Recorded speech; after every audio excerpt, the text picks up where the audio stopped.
up, vlog? We are back for our weekly recap because I'm still not good at filming and doing, but I'm trying. I did think about filming and doing one thing and I looked not it, so we didn't do it. So maybe I just need to start getting ready every day. This week was this week. I think what I've noticed this week is how grateful I am for the work that I do in my past, because this week was so amazing and this week was also sad, and there's space for both and I held space for both. So I'm just super grateful for not attaching myself to either or. I'm not a sad week and it's not the best week of my life. It is a week of ebbs and flows. C'est la vie. What did I do? How did we start? Okay. I went and got a colonic. I have been dealing with really bad candida, which is something that I've struggled with for on and off for years due to stress. It's like something in my biology, I guess, that signals candida when I'm going through a more stressful time. So I got a 911 colonic at Sona Wellness, which is my favorite thing to do because it's like instant relief. And I felt so much better. And then I hosted a Pilates in the park that night, to which everyone was like, "You're looking great." And I was like, "You guys, it's just my colonic. Like, it didn't look like this 8 hours ago." So 10 out of 10, always recommend a colonic from Sona Wellness. And then Wednesday morning, I took off to the island to help my mom move. My mom and my stepdad just moved to Qualicum Beach, and it's beautiful there. My favorite thing about that was I could leave everything in my car and no one would steal it. Kelowna. So I helped them unpack. I wasn't on my phone, I wasn't on my laptop that much, but we spent some quality time and I got a bunch of stuff for free. Hi, Dippy. But I left it in Qualicum Beach, so we just got to go back.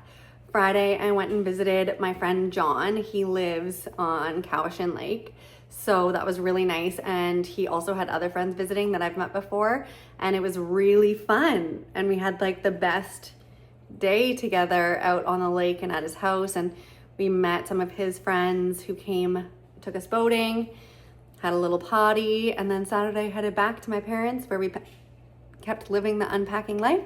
And Sunday I went into this old growth forest, spent some time with the trees, and I learned honestly so much. Like, the trees in an hour and a half gave me lessons to take. And if you know, you know, and if you don't, I sound crazy, but trees are like, I'm obsessed with trees right now. Trees and the ocean. I've done EMDR sessions and then gone into the lake, and just leaning on nature to help you process things and like soothe you has been one of the best things I've ever done in this nervous system regulation. What else happened? Monday, drove back for 10 hours. And then this morning I went on a founder's hike with Dan Martell's, everyone that goes on the founder's hike with Dan Martell, and I got some time with him, which was really nice. He was super helpful and he's honestly so nice. I think when you see people online who are consistently putting themselves out there, there's like a stigma, but he was so nice and generous, and he gives such good advice and doesn't big dog you and tells you all of the things, and it was really impressive and motivating. I have been doing it also a Kundalini 5-day challenge, and I'm on day 3. So I'm just feeling a lot of things. I'm feeling a lot of energy. Again, I said this week was sad, and I have moments where I am sad and I feel it. I sit in it. I feel it for however long it needs. I cry maybe, I process it, and then I let it have its moment. I don't bypass it. And when I'm ready, I move on. I've also been doing Joe Dispenza's New Life meditation, and it's been giving me new life. So yeah, that is my week. As usual, I'll let you see it. TTYL. To overtake, really think. Ciao. Bye.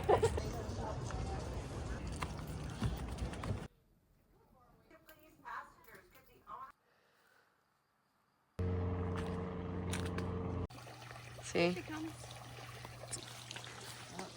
Walking to the beach.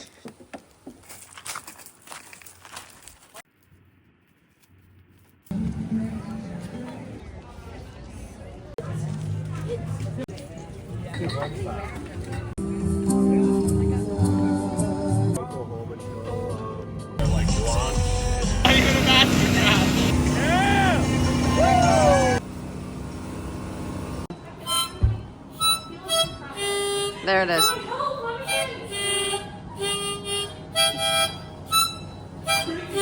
You crushed it. There it is.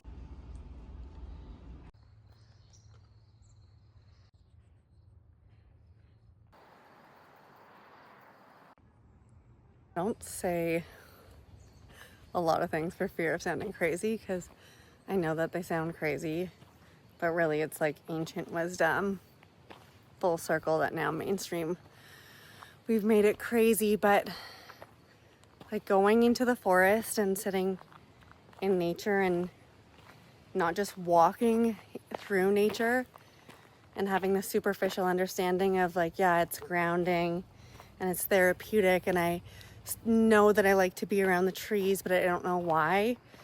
One thing that I'm forever grateful for is understanding how everything's fed and communicates, and to just be able to sit and be nothing inside of it and observe it all is like the most majestic and therapeutic thing. And we just take it for granted because our mind wants to race on everywhere else that we should be and everything else that we should be doing, and we can't just sit still and feel how calming and soothing and how held you can be in something like this.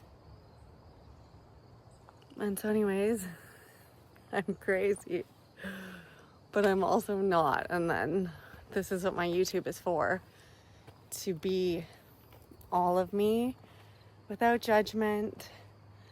And so you can see all the facets and my lessons. Ooh, I dropped a key. How symbolic.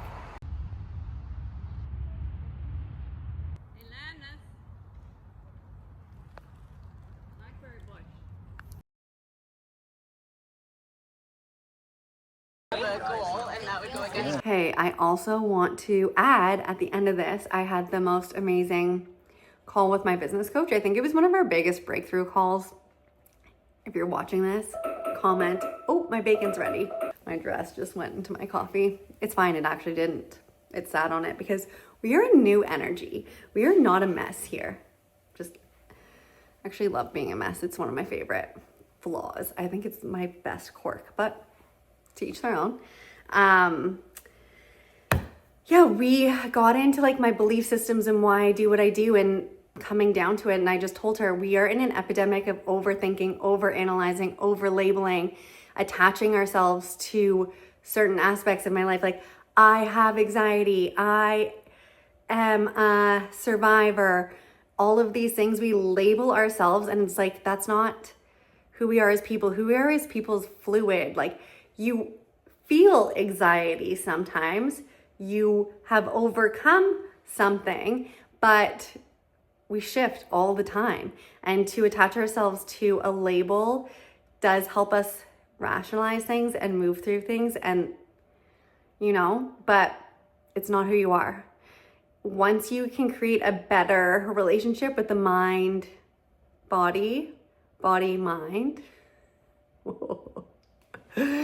body, mind, you can tune in to the body and move things. You don't have to talk through things. Talk therapy doesn't work for women who overanalyze, overthink. Like, we know why we're doing what we're doing. It's not changing the pattern in our body. So to release the pattern and to move through the pattern in our body is to create that relationship here first, so that we can release it in our mind. And I mean, science backs it. If you don't think that your womb, when I host Yoni Steams, has its own thoughts, feelings, opinions, belief systems, have you ever saw an organ donor transplant, an organ transplant, where the person has the same memories, starts to like different food. Like, you hold belief systems and knowledge in your organs. So to be able to move through that, to process things, to come in tune with both is one of your greatest superpowers, and it will help you transform, become, release anything you want. And that's why I do what I do. I show you ways to do it because I, like you, was stuck in survival mode for 32 years. So, see you later, vlog.